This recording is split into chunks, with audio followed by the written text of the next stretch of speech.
От 2013 година е такова закон. Съдител е по непредявено обвинение. Мисля си как бе приказки. Какво ме дърпаш?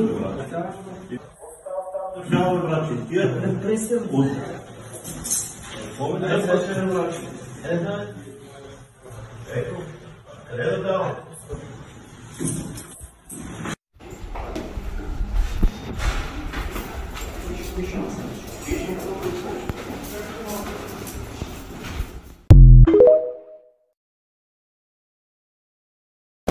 Беше отложено делото, сега продължава да видим какво ще стане.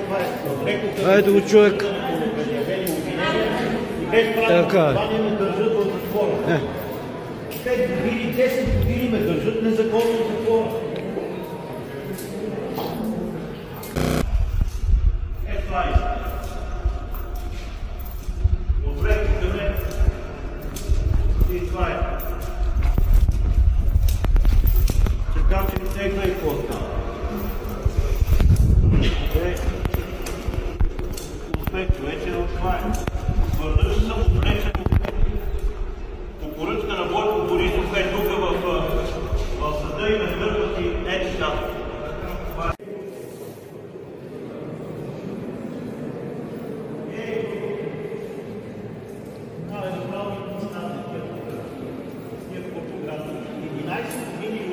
Държат в затвора чрез осъждане по непредявени обвинения въз основите на този лъжец Николай Генов, изцениран от партията ГЕРБ и ВКП Цацаров, то новия Борислав Сарафов и цялата тая измет. 11 години ме държат в затвора незаконно, хора, по непредявени обвинения.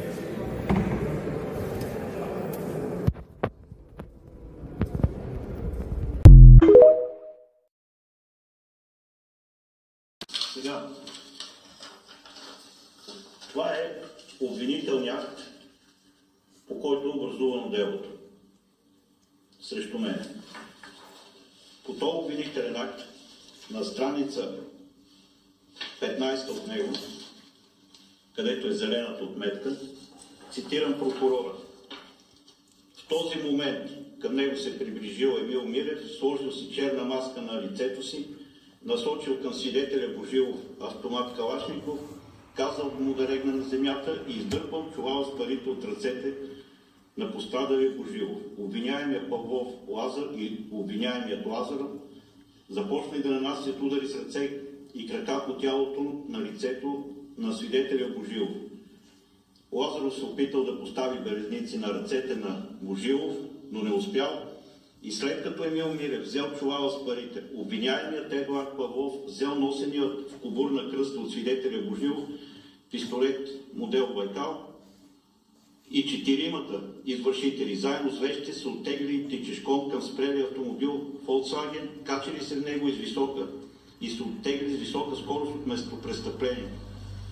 Това е деянието, за което съм обвинен. Ето по този документ. Наречен обвинителен акт.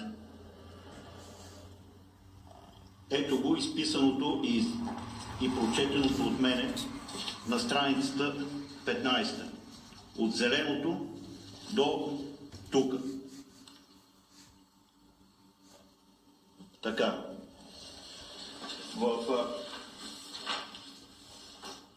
Искам да кажа нещо, което е много важно в основата на правосъдието. В основата на правосъдието в България и в целия Европейски съюз и във всички цивилизовани и нецивилизовани държави е задължението на съда да се произнесе по обвинението, въведено с обвинителния акт. Това е задължение както на съдиите и така е задължение на прокуратурата, която прокуратура има императивни задължения да следи за предмета на делото, подчертан с обвинителен акт, и прокурора да отстранява всеки един незаконно съобразен акт. В случая, по непредявено обвинение, е на лице незаконно съобразен акт. Слагам се тия черни ръкавици в знак на протест на случилото се с мен. Защото тези хора, така наречения частен съд, апелативен специализиран наказателен съд, в мотивите на същия този съд си добавя съдиите измислят нови фактически положения, измислени в хода на наказателното производство от тях. А именно, същите тия съдии, без да имат абсолютно никакви правомощия, те нарушават задълженията си, гарантирани от правото на ЕС, от абсолютно всички закони, които съществуват по-настоящен в нашата страна и интералия в Европейския съюз, тъй като България е част от Европейския съюз и аз като европейски гражданин се ползвам от правото, от принципите на прилагане на правото на ЕС и изначалното от правото на ЕС, което анулирано степен все едно не съществува. Но сега, за тези неща, за които говориме, вече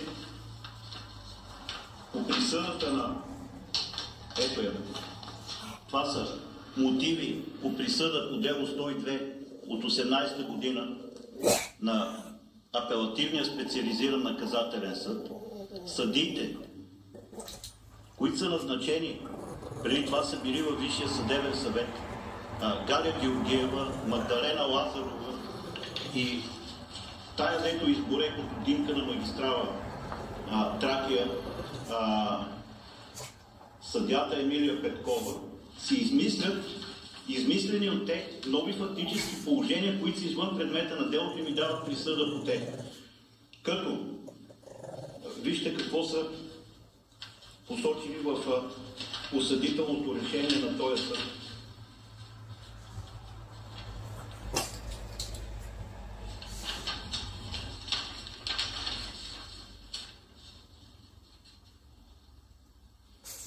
Чета ви дословно. На излизане от банковия офис, близо до инкасовия автомобил Volkswagen, свидетеля Божилов, инкасатора, забелязал мъж, който идва от към контейнерите от близката спирка на градския транспорт.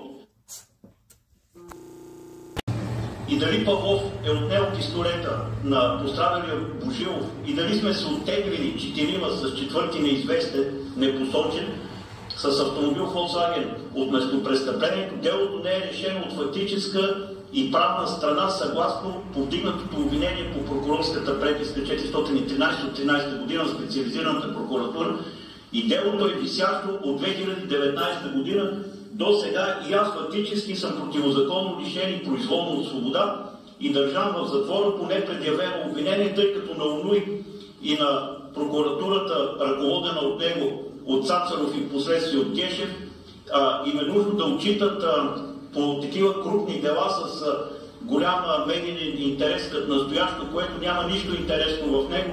Това си един вид нареждане, злоупотреба с право, злоупотреба с власт, използване на правосъдието за цели различни от правосъдието и неизпълнение на служебните задължения на съдиите и на прокурорите. На лице е абсолютно, казвам ви, анулиране на правосъдието все едно не съществува по отношение на мен, Емил Димитров Милев. Нарушени са всички правни норми, принципи, закони, всички законови актове, нарушено е НПК, Конституцията, закона за съдебната власт, договорите, ДСДФС, хартата на ЕС, Международния пакт граждански и политически права и Европейска конвенция за защита правата на човека, практиката на Европейския съд по правата на човека, която забранява осъждането по непредявено обвинение и не на последно место самата практика на Върховния касационен съд, където има забрана за осъждане по непредявено обвинение. По-нататък искам да ви кажа, но искам да си пина малко вода, как продължава.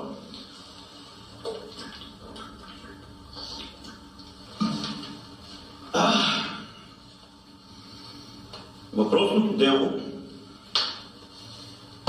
обвинителният акт свършва до момента, в който Милев, Павлов, Лазаров и четвърти, според прокуратурата неизвестен, са оттеглени от местопрестъплението с автомобил Volkswagen. Това е повдигнато обвинение и то очертава предмета на делото, очертан с обвинителния акт. Тоест обвинителният акт свършва до в който извършителите избягали от местопрестъплението, но по непредявено обвинение съдът изменя, допълва, добавя и надгражда обвинението вече с нови фактически положения. Какво се случва?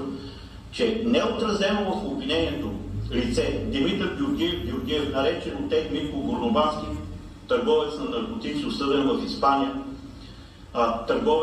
крадец на коли, осъден в България, професионален лъжесвидетел срещу мен, без да ме познава, без да има нищо с казуса.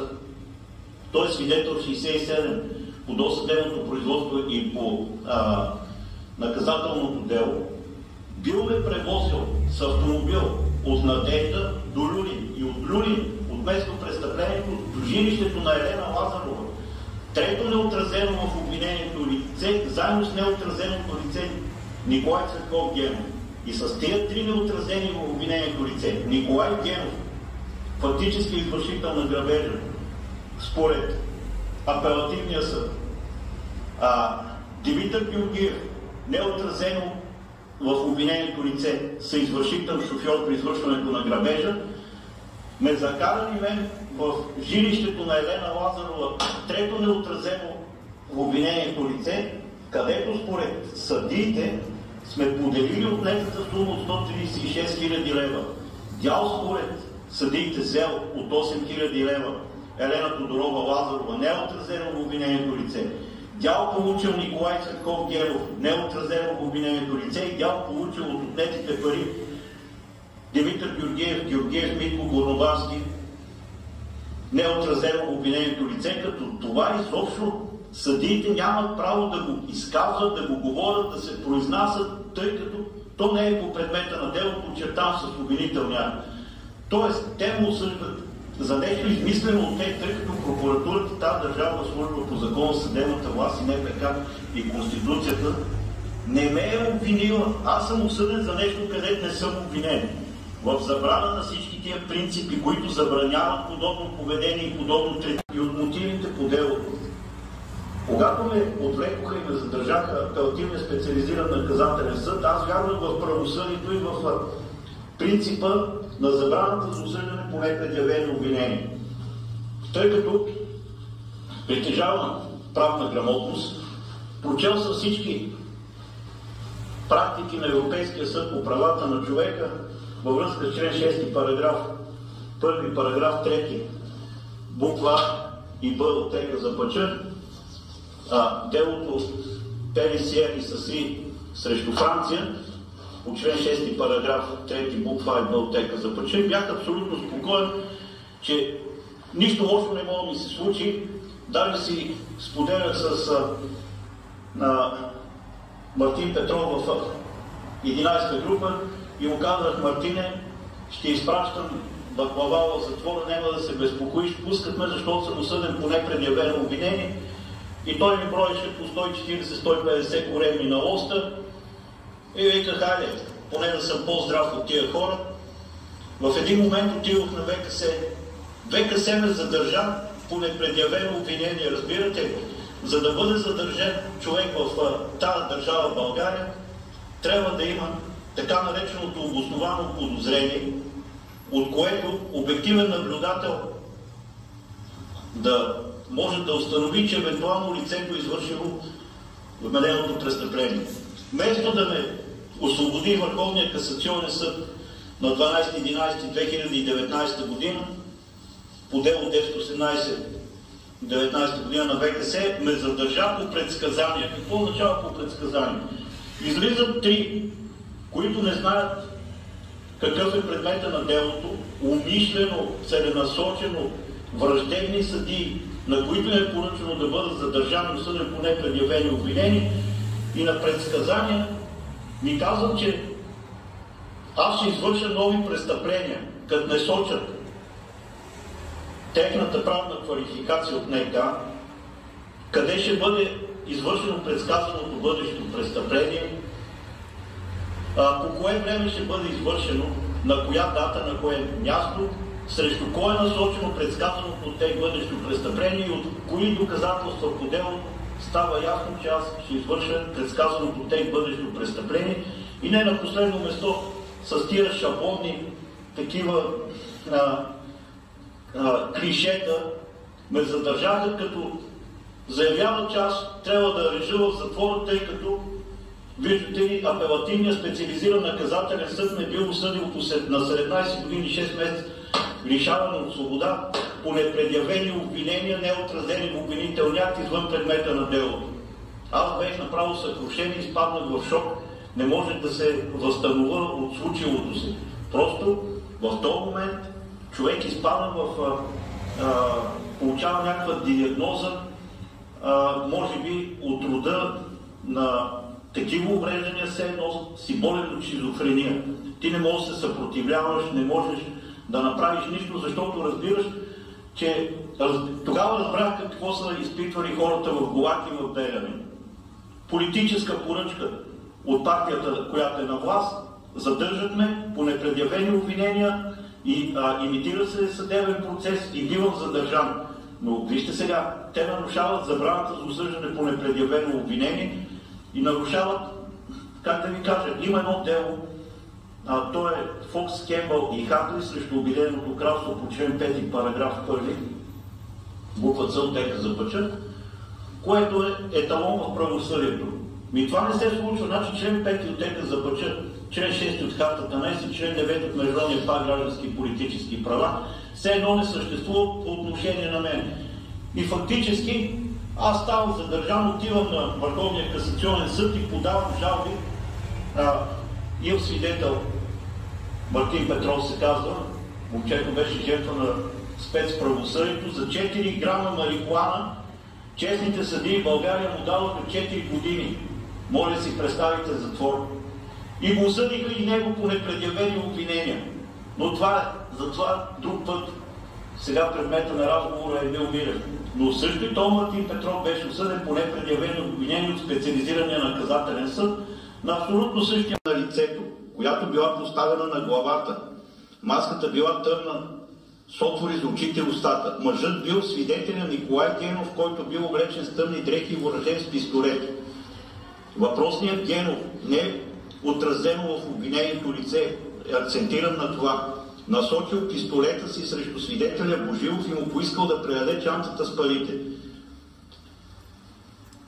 Двамата, Божилов и Николай Генов, влезли в физическо стълкновение, като свидетеля Божилов се опитал да избие пистолета. Свидетеля Божилов не е упоменан в обвинителния акт, че се е бил с маскирано лице, а свидетеля Генов дърпал чантата с парите, за да я отнеме, но не успял. В този момент при схватката Николай Генов ударил с пистолета по лицето свидетеля Божилов.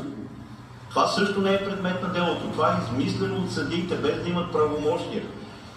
Към мястото, където се случва схватката между Генов и пострадалия Божилов, се приближили подсъдимите Евлах Павлов и Лазарин Лазаров.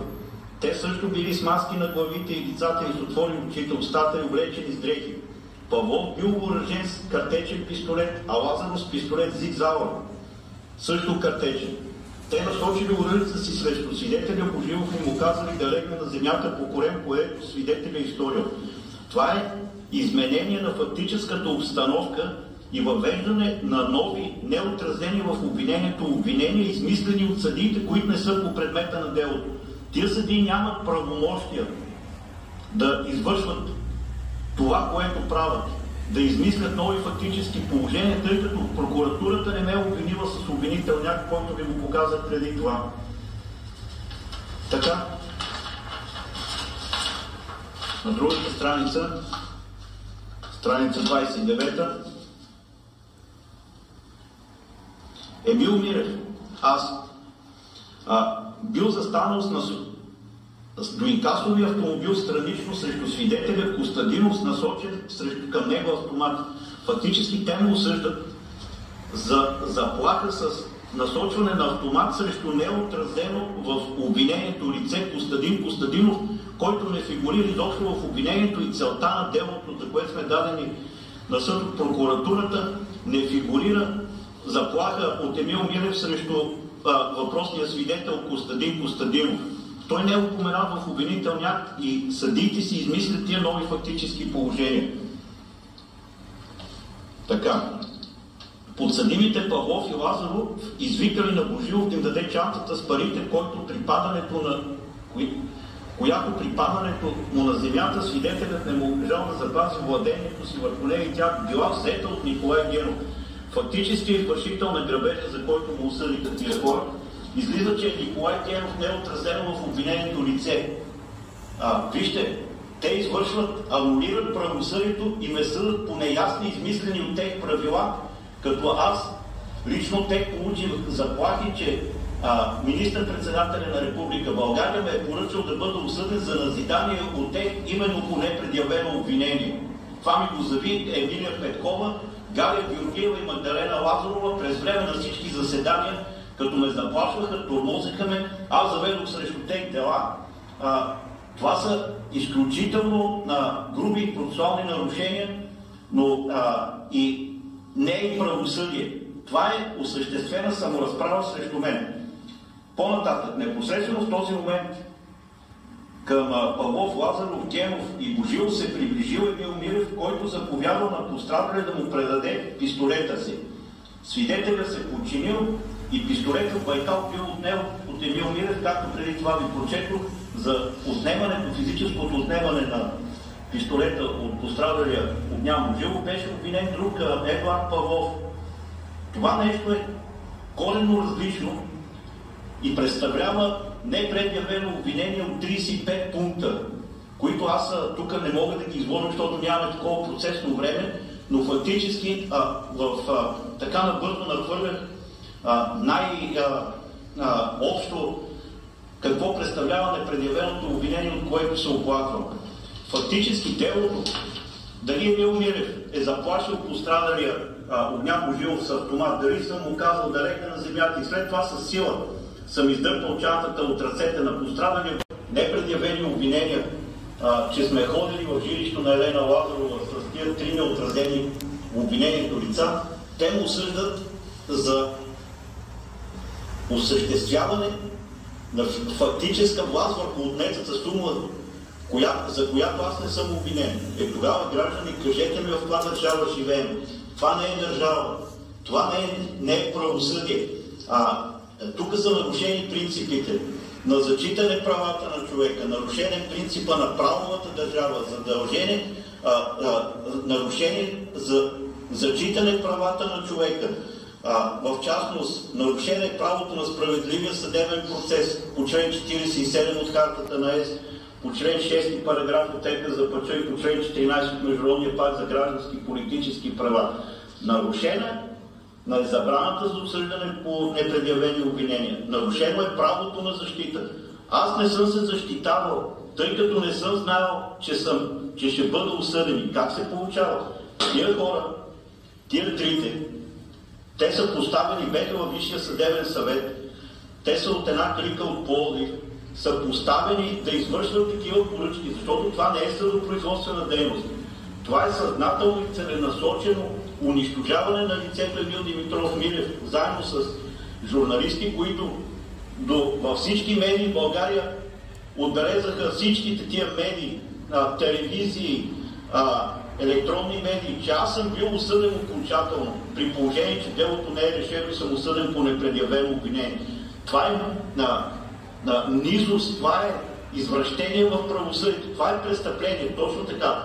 Подавам съм също жалба в прокуратурата, която се осуетява от главния прокурор от ВКП, че съм противозаконно лишен от свобода, произволно и противозаконно съден по непредявени обвинения от съдиите от апелативния специализиран наказателен съд, последствие от ВКС, по непредявени обвинения и никой в държавата не иска да вземе отношение. Фактически, те са ме отвлекли. Противозаконното лишаване от свобода повече от 2 дена е престъпление по член 142а, алинея 2 и 4 от НК и представлява длъжностно престъпление. Вие как си представяте? Аз как се чувствам? Имам жена, 2 деца, внучета имам приятели, познати. Спасил съм от затвора 291 човека по мярки за неотклонение за тия години ги изкарах за 9 години от затвора. Много хора ще го потвърдят това, особено тия, които са били жертва на съдебната система на спецсъда. В спецсъда съм изживял ужасни болки, страдания. Казвам ви, не съм спал. До този момент не съм спал 9 години от тия хора.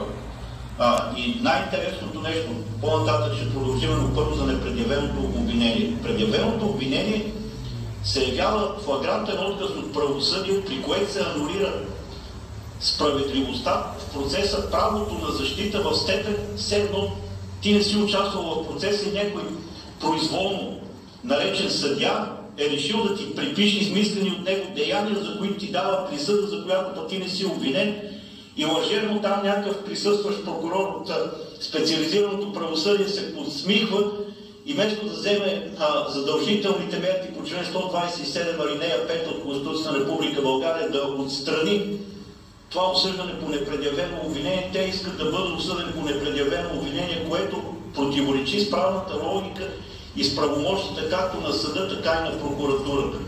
Оттам ме захвърлиха тук в Геди, противозаконно го отвлекоха, държаха ме в първо отделение при смъртно и доживотно осъдените. Затова аз им направих над 1200 дела.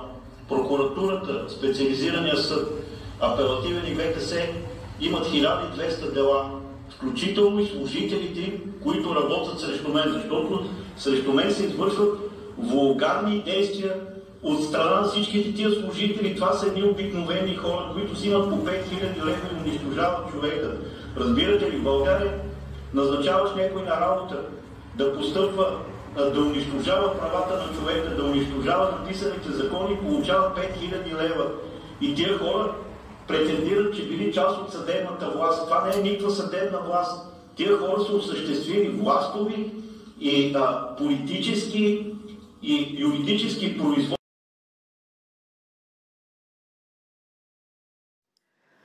Какво представлява незаконното задържане на Емил Милев? Представете си следното. Човек живее спокойно в чужбина, в случая Емил Милев живее в Испания. Той тренира, живее законно, не се крие и няма нищо общо с престъпления. Изведнъж българските власти го задържат и обвиняват за престъпления, които са извършени в България, докато той реално се е намирал в чужбина, в Испания. След това дори не му повдигат официални обвинения за тези престъпления, но въпреки това го държат в затвора с години. Това не е арест, основан на доказателства или съдебно решение. Това е отвличане от държавата, когато някой те вземе и те държи в затвора без съд, без обвинение и без присъда. Това е напълно незаконно. Нарушава човешките права и всички правила на правосъдието. С прости думи, да те вкарат в затвора без да си направил нищо, без да те обвинят официално, без да те съдят и осъдят, това е все едно те отвличат, но не някой престъпник, а самата държава. Това е страшно и напълно недопустимо, това е извратено, това е болно. Така унищожават Емил. Какво се случва с Емил Милев? Той е отвлечен, но не от бандити, не от престъпна групировка, а от самата държава, чрез нейните най-висши органи, прокуратурата и съда. Говоря за Емил Милев, човек, който от почти 6 години е лишен от свобода, без да е обвинен за деянията, за които е осъден. Осъден без обвинение, задържан без съдебна процедура по фактите, въз основа на които го държат в затвора. Нека ви разкажа какво точно се е случило, за да разберете, че това не е грешка, а това е престъпление. Това е съзнателен държавен произвол. Фактическата обстановка е следната. Осъждане без обвинение. На 5 юни 2015 година прокуратурата на Република България внася обвинителен акт срещу Емил Милев и още 2 лица – Павлов и Лазаров. Става дума за грабеж, извършен на 12 март 2010 година в София с пострадал Божилов. Делото е номер 646 от 2015 година на специализиран наказателен съд. В какво обвинен Емил Милев? Че е намерил краден автомобил и е превозил Павлов и Лазаров до мястото на грабежа, че лично е започнал нападението, заплашил Божилов с автомат Калашников и му изтръгнал чантата с парите, че е избягал с Павлов, Лазаров и още един неизвестен с автомобил Volkswagen. Какво става в съда? На 9 януари 2018 година Специализираният наказателен съд оправдава Емил Милев по всички повдигнати обвинения. Но прокуратурата протестира и тук започва правната трагедия. Апелативният съд осъжда Емил Милев за други деяния, за които не е обвинен. По делото номер 102 от 2018 година пред апелативен специализиран наказателен съд, а след това и с потвърдителна присъда по дело 1018 от 2019 година от ВКС, Емил Милев е осъден на основание факти, които никога не са били част от обвинителния акт. Ето какво е прието от съда, без той да е обвинен за това. Прието е, че друг човек, Николай Цветков Генов, е ударил Божилов с пистолет и отнел чантата с парите. Че Емил Милев е бил не нападател, а охрана на Генов, напълно различна роля. Че Милев е заплашил с автомат Калашников друго лице, Костадин Костадинов, за когото не се споменава в обвинението. Че не Милев, а Генов е отнел парите от Божилов. Че Димитър Георгиев е превозил Милев и Генов до мястото и после ги е откарал. Че парите са били разпределени в апартамента на Елена Тодорова Лазарова, която получава 8000 лева. Че Емил Милев получава дял от откраднатите пари, макар това да не е предмет на обвинението. Че Лазаров е носил чантата с парите. Че Лазарова е съобщила кога пристига инкасовия автобус. Нито един от тези факти не присъства в обвинителния акт. Нито един от тях не е предмет на процесуално състезание. По тях няма повдигнато обвинение, няма защита и няма правосъдие. Какво се е случило всъщност? Ние наричаме това осъждане без обвинение. Юридическият свят го нарича произвол. Хората го наричат отвличане, защото когато държавата лиши един човек от свобода без законно основание, това е отвличане. Емил Милев не е обвинен за тези деяния. Емил Милев не се е защитавал по тях. Нарушено е правото му на защита, правото на справедлив съдебен процес. Когато не знаеш в какво те обвиняват, ти няма как да се защитаваш, а ти имаш право да представяш доказателства, за да се защитиш. Но как да ги представяш, когато не знаеш за какво си в съдебната зала? Съда произнася присъда по факти, които дори не са били в обвинителния акт. Това е нищожно съдебно решение, но в същото време реално действие. Той е в затвора. От 5 юни 2019 година, вече над 6 години. Какво се нарушава? Защо това не е инцидент, а система? Това е правна патология, нарушение на най-основните принципи на правото, което казва: няма наказание без закон, няма престъпление без закон, няма наказание без престъпление. Правото на справедлив процес и защита е нарушено. Принципа на състезателност и равнопоставеност е погазен. Задължение на обвинението е да бъде ясно и конкретно, а то не е такова. Нека не мълчим за това. Колко още хора има като Емил Милев? Колко още ще прекарат години в затвора по изфабрикувани обвинения, които не съществуват? Колко съдии ще подпишат с лека ръка присъди по измислени обвинения? Не бива да мълчим. Това е зов за помощ. Искаме свобода за Емил Милев. Искаме законност. Искаме справедливост. Прочита без да се бъркам. И така. Здравейте на всички, аз съм Евелин Рушинова и днес съм тук да говоря за една невероятна и ужасяваща несправедливост. Ще ви разкажа историята на Емил Димитров Милев, който в момента е лишен от свобода. Не просто е в затвора, а е жертва на държавно отличане.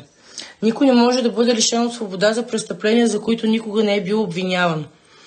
Но точно това се случва с Емил. Помислете за момент. Основен принцип във всяка правова държава е, че не можеш да бъдеш наказан за нещо, за което не си обвинен и за което не си имал възможност да се защитаваш в съда. Това е фундаментално право, залегнало в законите на България и в международните споразумения. Начинът, по който Емил е задържан, е точно такова държавно отличане. Защо? Защото той излежава присъда за деяния, които никога не са били включени в официален обвинителен акт срещу него. Нямало е съдебен процес по тези конкретни престъпления. Това все едно е да те арестуват, да те осъдят и да те хвърлят в затвора за нещо, за което изобщо не си знал, че те обвиняват и не си имал шанс да кажеш и дума в своя защита. Присъдата на Емил по отношение на тези конкретни действия е правно нищожна.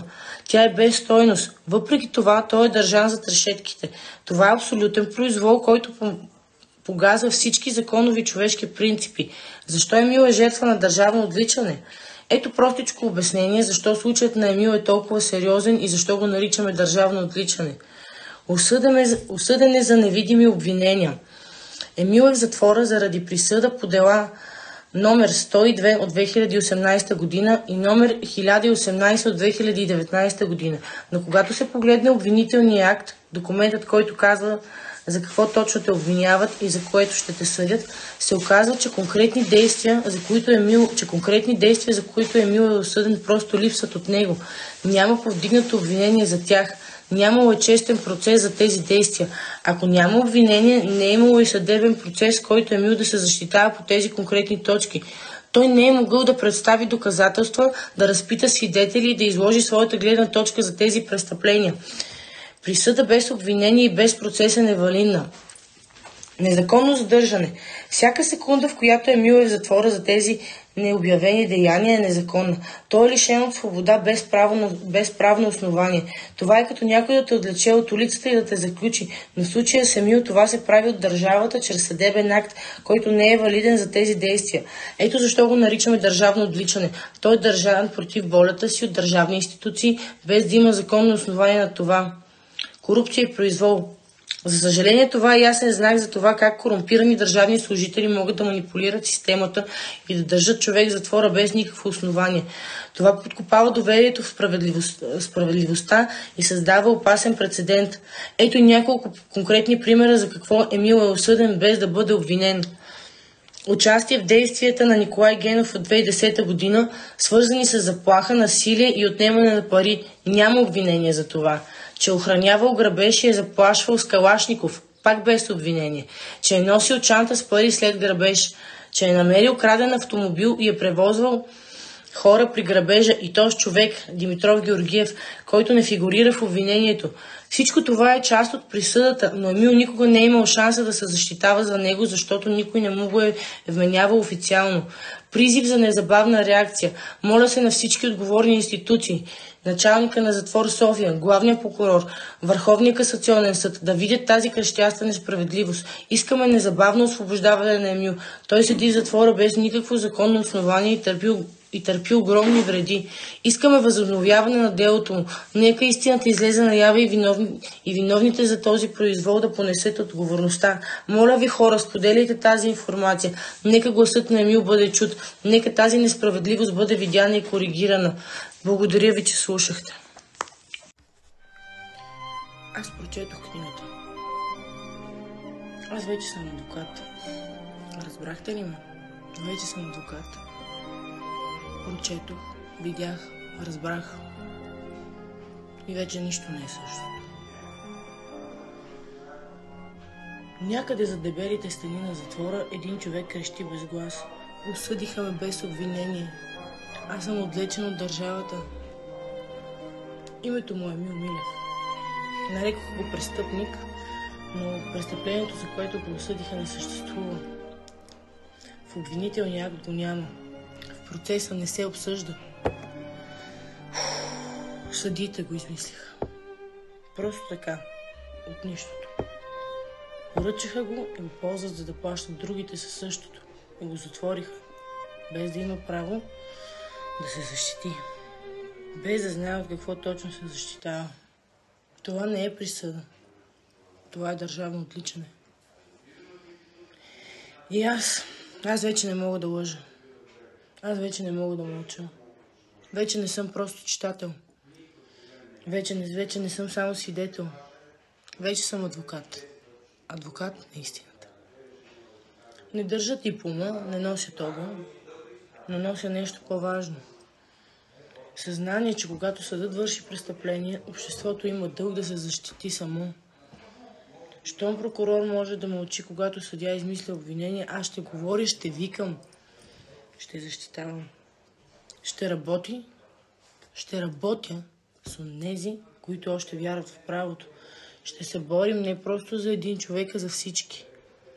Защото когато правосъдието отлича, всеки е в опасност.